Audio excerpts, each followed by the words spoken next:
5 years in Canada, and I still bid my goodbyes. It was supposed to be a start of a new chapter, a journey filled with promise and opportunity, but sometimes life takes unexpected turns. Join me today as I unbox not just like book figures, but also my story of how Paday made in the Great White North and why I ultimately said goodbye. Ngunit bago ko sabihin ang dahilan ng aking paglisan, suriin muna natin ang 10 dahilan kung bakit umalis ang mga tao dito sa Canada. 1. Ang pakikibagay sa kultura sa Canada ay maaaring maging mahirap, lalo na para sa mga bagong dating. Sa Canada, hindi ng Canada. Kasi madami ng pinaghalong kultura ang nandito at di mo alam paano sisimulan dahil nakakalula sila sa dami. Ang pakikisama at pakikipagkaibigan sa isang bagong bansa ay nangangailangan ng oras at pagsisikap, lalo na kapag ang isa ay nakipagbuno sa pangungulila o homesickness. Ang pakiramdam na hindi nakakakonekta sa mga mahal sa buhay at pamilyar na kapaligiran ay maaaring magpalala sa social isolation na nagpapabigat sa mental na kagalingan ng isang tao, kaya may mga ilan na suko at nagpapatiwakal.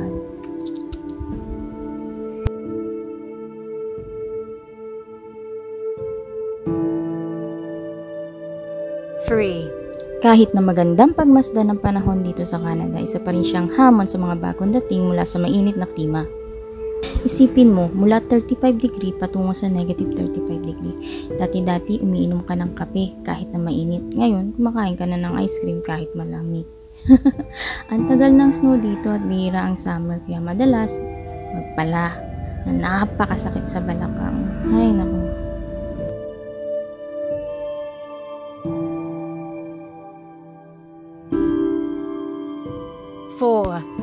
Sa kabila ng reputasyon ng Canada para sa universal healthcare, marami pa rin ang ilang nahihirapan para maka-access dito.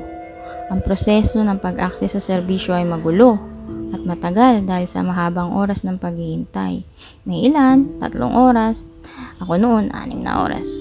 Kahirapan sa paghahanap ng family doctor.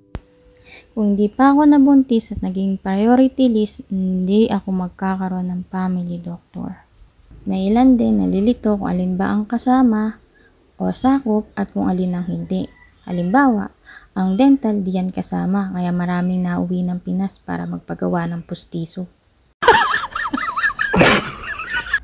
Depende sa kung saan ka nakatira, ang paglibot sa Canada ay medyo maaaring maging abala. Ang papublikong transportasyon ay hindi palaging maasahan, lalo na kung nakatira ka sa rural area, kung saan ginagawang mahirap para sa ilan ng mga tao na mag-commute papuntang trabaho o paaralan. Kwento nga ng tita ko noon, halos malamig na yata ang tinggil niya, wala pa rin bus. Buti na lang may pulis na dumaan at tumulong sa kanya. 6. Ang paghahanap ng abot-kayang pabahay sa pangunahing lungsod ng Canada ay maaaring maging isang tunay na pakikibaka. Ang mataas na presyo ng upa at limitadong paupahan ay nagpapahirap sa marami na makahanap ng angkop na tirahan. Kaya medyo marami na rin ang homeless dito sa Canada. Biruin mo kahit malamig, naglalakad sila doon, wala silang tirahan. Minsan sa train natutulog o kung saan man.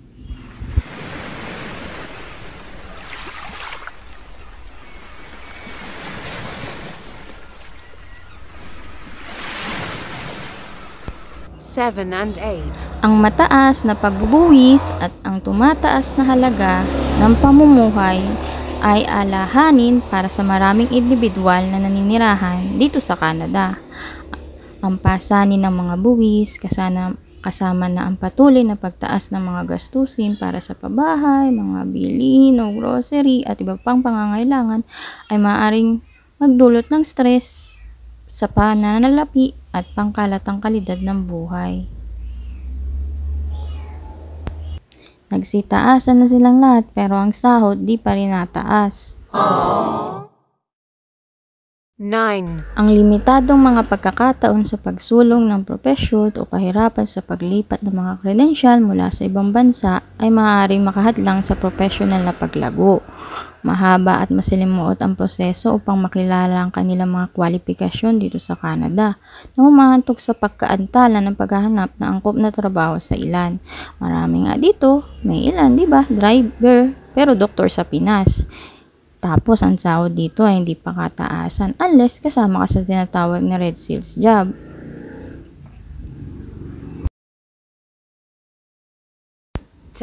Isang malaking hamon ang kinaharap ng marami na matagal na dito sa Canada. At yun ay ang pagkuha ng permanent resident. Medyo komplikado kasi ang pamamaraan at medyo mahirap kunin yung ibang mga requirements. Marami ang natatakot, nagdudulot ng pagkabigo at kawalan ng katiyakan kung mananatili pa ba sila dito o mabibigyan pa ba sila ng chances para magtagal dito.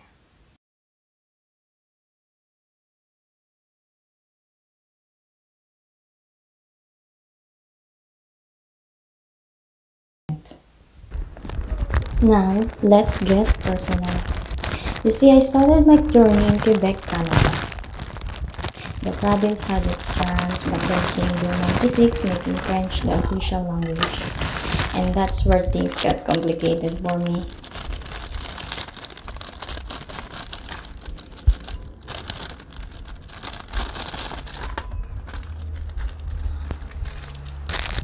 Language requirements weren't exactly on my level.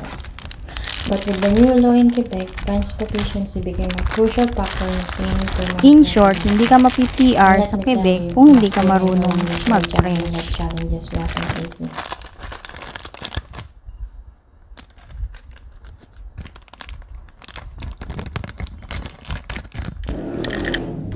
Fast forward to May 6, 2021, and the IRCC launched the TR2PR pathway. It was a glimmer of hope, but Quebec's language law was still a hurdle I wasn't willing to overcome.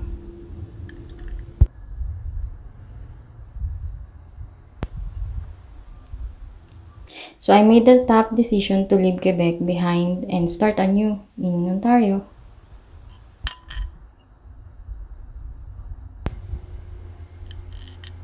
Leaving Quebec, Canada was not an admission of failure, but rather a testament to my resilience, my ability to adapt, and my willingness to prioritize my own happiness. As I boarded the train, I couldn't help but feel a sense of relief.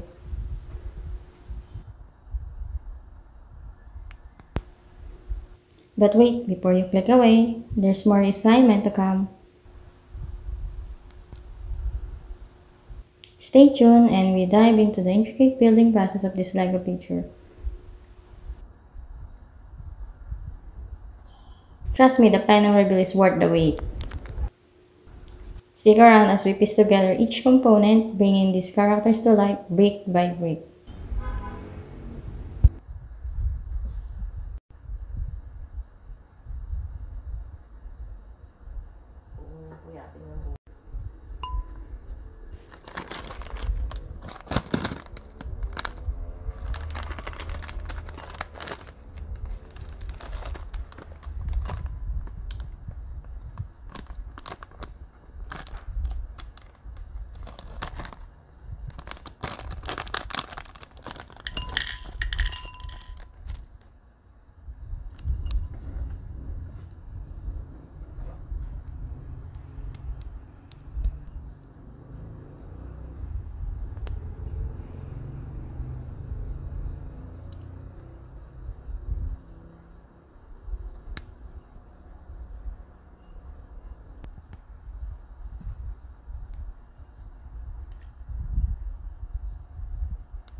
It's not evaporating. This. Okay.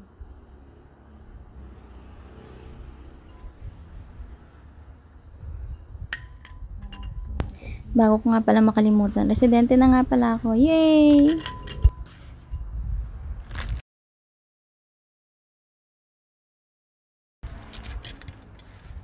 I might tweak it a bit in the future. As we wrap up today's unboxing and storytelling session, I want to thank you for joining me on this journey. So, before you click away, why not explore our other captivating content? Who knows? You might discover your next favorite hobby or spark inspiration for your next project. Keep the joy of making alive, and remember, there's always something new to create. Until next time, keep crafting, keep exploring, and keep spreading the joy of creativity.